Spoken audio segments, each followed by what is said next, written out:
Are you getting or giving a pay raise this year? How much? How do you know that's competitive? Well, every year, Buck Consultants surveys the compensation landscape to answer those questions and many more. David Van De Voort is principal for compensation at Buck in Pittsburgh. Welcome, good to have you here. Thank you, good to be here. Yeah, so I guess this is an annual drill for Buck. You kind of go out and take the pulse of employers across the country? It is. It's an annual foretelling of the future when it comes to compensation. All right, well, you went out, you surveyed, you looked, you asked. What are they telling you? Are big raises in store in 2013? I wish I could say big raises were in the offing, but what we're seeing for 2013 is more of the same, which has been a very high level of caution on the part of employers. The good news is that we're seeing baby steps of improvement. When you think back to 2008, when the economy really went into meltdown and many companies were truly concerned about their survival, pay was frozen, pay was cut, benefits were cut.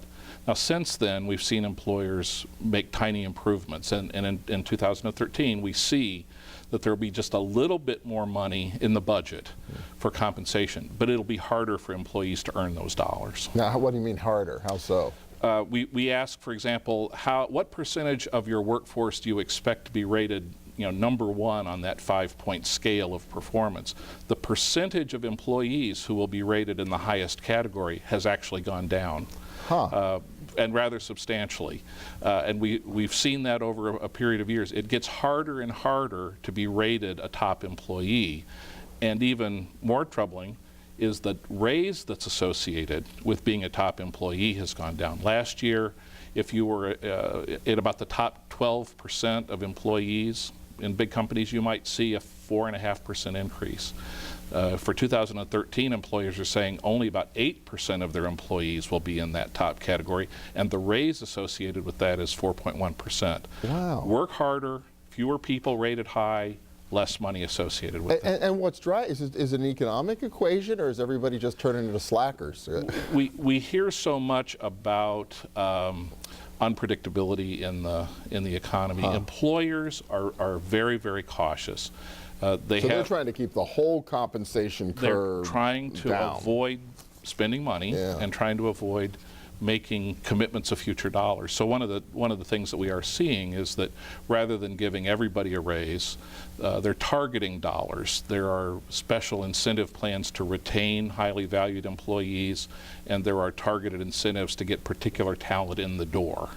So rather than floating all the boats, we're being very focused on just a few employees that we really want to hold on to. And does that make sense in some ways? Because I would think your best people could be lured away if you don't compensate them, and you wind up with just sort of mediocrity if you're not careful. It's a great point. The number one concern of employers in our survey is retention of top talent. That has translated, though, into rather than focusing on everyone and having the pay program generally be positive, it's focusing on those folks that we really want to hold on to, and again, targeting those highly valued employees for special treatment. And that's been one of the key themes, is more focused attention with special incentive plans, special retention plans, looking at skill sets in particular. Employers are most concerned about retention because they realize we're into the 4th or 5th year of very, very small increases. If you're an employer, though, you know that you're not alone. This is really very generally true. Employers are being very conservative, so it's a buyer's market for talent. Well, but on the flip side, you could probably, if you wanted to invest, go out and cherry pick the best and the brightest from the competition, from wherever, if you wanted to pursue that strategy. It's a great time to upgrade your workforce. There are many employees, many top employees who are looking for opportunities. They might like to stay with their current employer and advance. Those advancement opportunities are not there. So yes, it's an opportunity to do targeted upgrades of talent. And I advise clients to do that. What's it going to take to sort of break the dam and go back to some maybe more historic trends in terms of compensation? Just greater certainty about the future and a better economy? Is that? Yeah, it's both of those things. It's certainty, it's actual performance, and we are up against the issue of world competitive wages. Wages in the USA are higher than other places.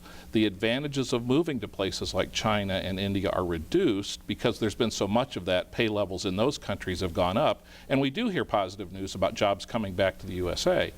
But the overall trend is that Americans have been paid very well, and companies are reshaping their businesses. So I'm afraid the long-term trend is that there will be continued pressure on wages, but we need some success in the economy. When we get into a competitive situation for talent, then employees will have more opportunities. But we're into our 4th or 5th year of just not a lot of opportunity out there. Wow. So I guess we just have to work harder for maybe less money. David Van De Voort from Buck Consultants, thank you so much. Appreciate it. Thank you much. All right. We'll be back in a minute with a little more dollars and cents. Stay with us.